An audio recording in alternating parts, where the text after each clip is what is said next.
Hi sir, good day, no? Magandang hapon. Ito po yung unit mo. Nireceive namin kagabi. So, bago natin sir, i-testing mo muna yung unit na to. So, ang complaint mo dati dito ay ito yung ngayon na siya mag-lock, no? So, ito yung tinatanong ko na may mechanism yan pag hindi na-shot dito. So, buksan natin and i-try natin. Maxi lang pala to. Sila yan. Long adapter lang po. So, kapag bukas dito, ayan. Check natin. So, yan sir, no? So, on natin. Ano muna, saksak mo na itong ano. Ay. Yung ano lang. Yun sir, so ito yung unit natin. Bago natin galawin, testing muna natin. Record natin yung ano. Okay, sige. Okay. So ngayon, okay yung ating Thermomix umikot. So bago natin yung pindutan. And then itong ating clock. Okay. Normal naman. Then yung dito, okay. So usunod na sir, okay naman. Lahat ng buto natin. So off natin. Ang ngayon gagawin natin, itong mechanism, kakalasin natin. Ito yung sinabi mo kagabi na mahirap siyang mag-lock, no? Gaganon. So kalasin natin to, ipimis natin yung loob. At para mag-smooth siyang ibabalik natin. So ito yung nabubuksan natin at ayan. Simulan natin yung pagkalas at saka cleaning natin yung loob. Ay sir, ito yung unit natin. Bubuksan na natin para malinis, no?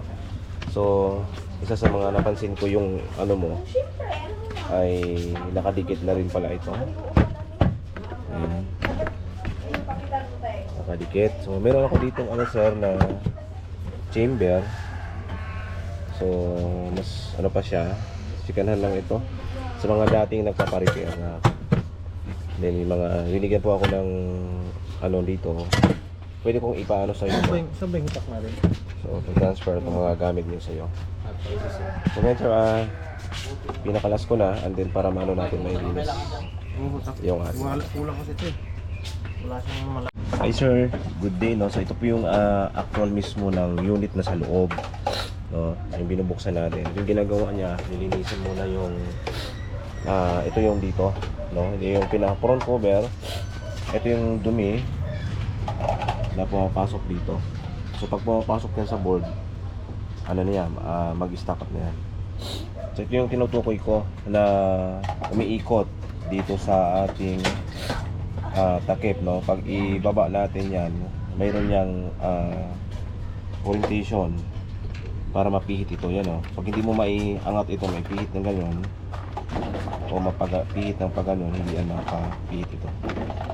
Kailangan itong lock nito na sinasabi ko, pag ibaba yan, kusang yan mag iikot and then mapipihit itong yan. Kung hindi mo maikot yan, mga ganon, maglalak ito siya.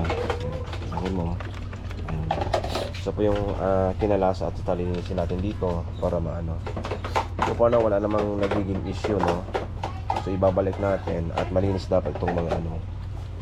Then itong isa sa ano mo ay nakadikit na. And then meron akong isa dito na pwede nating pagsupin para ano.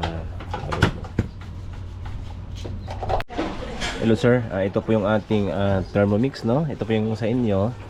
Ito po siya. So yung pagkakabit natin ng takip, kailangan natin paglagay ng takip ito. So kailangan naka press down, no? Una, press down and then turn. So, press down mo muna itong pag ganon, tapos saka mo i-turn. Yan. Okay? And then 100% temperature, then gawin natin 10 minutes and then start natin. So ito, pakulo tayo ng tubig para masubukan natin yung iinit siya, no? So within 10 minutes done yung ating at kukulo na pa siya. Yan sir, so malapit matapos ang timer natin. At ito na yung ating okay, done na po yung ating timer. Pwede na natin itong patayin. At yun. Off. Okay, so yan na po yung ating testing ngayon. At ito na siya. So mainit na mainit. Yan sir, thank you sa trust, sa pagpili, no? Pa-follow and share na lang sa ating page. Thank you so much.